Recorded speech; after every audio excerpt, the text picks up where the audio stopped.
দুই ধরনের বিজ্ঞান আছে। একটা হচ্ছে যে প্রকৃতিতে একটা এক্সিস্টিং জিনিস আছে, যেটা কেউ বানায় নাই, যে প্রকৃতি বানিয়েছে, আল্লাহ তাআলা বানিয়েছে, যেভাবে আপনি বলতে চান, যেমন একটা বৃক্ষ, একটা ফুল। তো এক ধরনের বিজ্ঞান হচ্ছে যেটা আছে ওইটাকে ভেঙে দেখা, এটার ভিতরে কী আছে।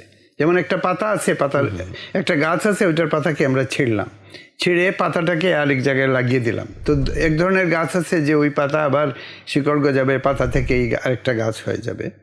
আরেক ধরন আছে যে পাতাটা মারা যাবে, তাই না? এখানে এটা হচ্ছে যে একটা এক্সিস্টিং প্রকৃতির অংশকে ভেঙে দেখা, এটার কি করে বিহেভ করে, এটা হলো এক ধরনের। বা ফুলের পাপড়িগুলা খোলা, কয়টা পাপড়ি আছে গোনা, বা একটা পাতাকে আরেকটা পাতার সাথে মিশিয়ে একটা নতুন রং তৈরি করা, যেটা আমরা ছোটোবেলা অনেক করতাম। এটা এক ধরনের বিজ্ঞান। আর আরেকটা বিজ্ঞান হচ্ছে একটা কিছু তৈরি করা, যেটা অনেক সময় আধুনিক শহরে খুব দেখা যায়, যে একটা লেগো সেট দিল, এটা অ্যাড করলো, এটা বানালো, ওইটা বানালো, বা একটা গাড়ি বানালো। এটা হচ্ছে এক ধরনের সিনথেটিক, একটা মানুষ তার বুদ্ধি খাটিয়ে একটা কিছু বানাচ্ছে।